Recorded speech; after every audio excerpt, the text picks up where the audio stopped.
My name is Kay Byfield, and this is your ArtSpeaks Studio moment from ArtSpeaks Studio in Dallas, Texas. And today we're going to talk about why paintings fail. And my conclusion is that there are two basic reasons. One, the painting is predictable, or two, it is chaotic and confusing. And so I'm going to show you some examples and some counterexamples of successful paintings. Now, before I do this, you'll notice that there is no attribution on the examples that I'm giving you for unsuccessful paintings. This is because I don't know any of these artists. I found these images on the internet. I do not have anybody's permission to use them, and I don't want to embarrass anybody. The successful paintings, however, do have attribution. When a painting is predictable, it doesn't offer any way to surprise viewers. And that means that the painting is boring. Now, a painting may still be popular with people who know you and care about you, or really care about the subject matter, even if it's predictable, but it's unlikely to win awards, and it's unlikely to find a larger audience. There are several ways that paintings can become predictable. One of them is that the subject matter can be very trite. It can be something that we've seen again and again and again. And even if it is painted nicely, as this little painting is of the tea set, it still doesn't surprise us in any kind of way. And compare that little painting with this one that has won many awards. This is a still life, which is not an unusual subject, as we said, but most viewers will notice the superiority of the design and the paint quality. This painting is less predictable. Here's another painting that becomes predictable because of the style. The colors don't vary very much, the composition is uninspired, and there's nothing unique or novel about this painting. We've seen it again and again. Compare that painting of fruit blossoms to this award-winning painting. In this one, the artist has thoughtfully designed the shapes, varied the colors and the paint quality, and created pathways for the eye to move around the surface. Another way that paintings can become predictable is if they don't use good composition. A thoughtless composition, one that doesn't work and doesn't successfully move the eye around the surface, can result in a very predictable painting. And a boring composition can be because the elements of the painting are poorly arranged in terms of balance, or there's a lack of repetition, or there's a lack of variety. And any of those factors can result in a predictable and boring painting. In this painting, we see a nicely painted dog's face, but it's right in the center of the composition, and there's nothing around it. So it becomes a bullseye. And once you see it, you register, oh, that's a dog, isn't that nice? You're done. There's nothing more to see. There's nowhere for the eyes to travel. This is too stable. Here's another example of a painting that is poorly balanced because it's completely symmetrical, formally balanced. The right half is exactly like the left half. As soon as you register what it is, you're done. Symmetrical balance can work occasionally, but you don't see very many of them because it's very difficult. It's much more typical to see asymmetrical or informal balance. And informal balance offers a lot more opportunity for artists. But what you have to have is a place that is the heaviest, and then other areas that also carry weight, so that like a seesaw with somebody heavy on one end and other people on the other end that are lighter, they ultimately seem to balance. In this painting, which is well executed, notice that the painting seems a little heavier on the side where all the passengers are standing in the rain, and lighter on the side with the airplane and the lights. And so even though it's extremely well executed, it's out of balance. And that's a problem. But I did a little manipulation on that painting, and here is the actual painting as it won its award.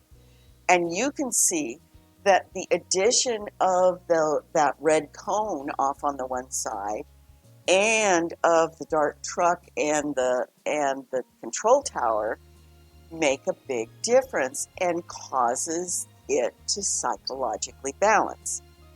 That's a much more interesting painting. It's engaging and it keeps you interested and looking at the piece. Variety is another problem that artists often have. They either have too much variety, which results in chaos, or they have too little variety. In this painting, we see that the artist has used the same shapes, the same colors in a scattered way. There is no variety in the spaces between things. It becomes very predictable because it's same everywhere. This lack of variety causes it to be predictable and boring. In contrast, this is a similar subject, but notice how much more interesting it is. The directions, colors, shapes, and values are varied, which keeps us really interested in the painting. In addition, I think that the title of this painting is inspired. There is no hammock in this painting, but the idea of in the hammock immediately puts you in that moment of laying in a hammock and looking at the treetops, and we can all relate to that. So this painting works on multiple levels. The other most common hazard we notice in artists who are not being successful in selling their works to a general audience or in winning awards or getting into competitive shows is the presence of chaos or confusion or confusion. By that I mean that the painting doesn't seem to go anywhere. It's hard to tell what it's really about. We don't know what the artist wants us to look at and where our eyes are supposed to go. We don't know what's important and what isn't important. It's all equally presented. So in this example, the artist has painted the big cat and used a lot of arbitrary colors and shapes. But why? It's just confusing. I have no idea what the point is. In contrast, this artist also used arbitrary color and broke down some of the shapes, but to so much better effect. It offers a path for the eye, and it lets us look at a mundane subject, a tractor, in a new way. This is a really good painting.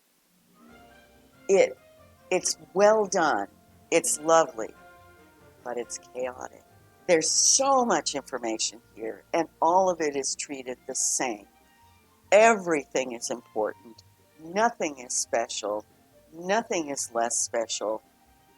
Where do you look? There's so much to see, and other than understanding that this guy knows how to paint, you really don't have a sense of why he's painting this particular painting other than he wants to show you a lot of construction materials and so forth. But this is a similar subject. And notice how the artist adds detail and contrast in the center of interest, but reduces it away from that area. And so what is included is special, and what is left out, the viewer is free to imagine.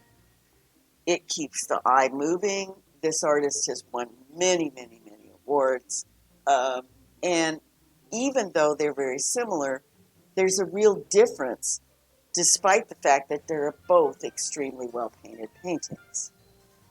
I think this painting is really chaotic.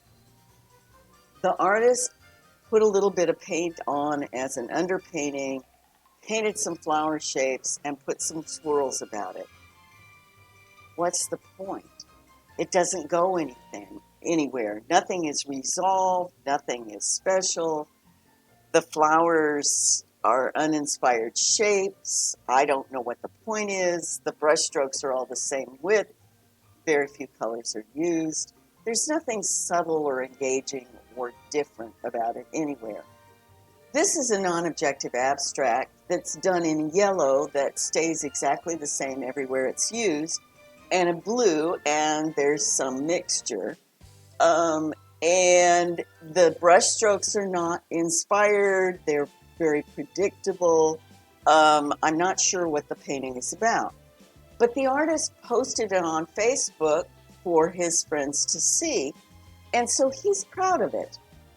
But it's chaotic and it doesn't have any point. It's confusing. I would like to compare it to this other non-objective abstract by an award-winning painter that is done in complementary colors, red and green. There's only 2 colors in this one as well. And I want you to notice that it is interesting to look at. It goes somewhere. There's a clear path for the eye around the painting. And this painting is even more chaotic than the others I've shown you. But this artist is award-winning. And even though you've got all these shapes and all these colors and everything is arbitrary, there's a spirit to it. There's movement in it. It's immensely interesting, and we want to keep looking at it. It is not a boring painting. While paintings that have imagery but are boring or predictable or chaotic or confusing might look good to your family and friends because they like you and you did it, or they like the subject matter, they aren't going to win awards. They aren't going to get into competitive shows. What you need to do is understand that your painting needs to be special. It needs to be well composed. You need to have some goals before you start, an objective, an understanding of why you're painting that subject and how you could compose it and paint it to achieve the objective that you have set for yourself. If you do that, you will have good paintings, they will be well regarded, and you will find yourself winning awards. I hope this information is useful to you. I hope that you will join us again, and in the meantime, happy painting.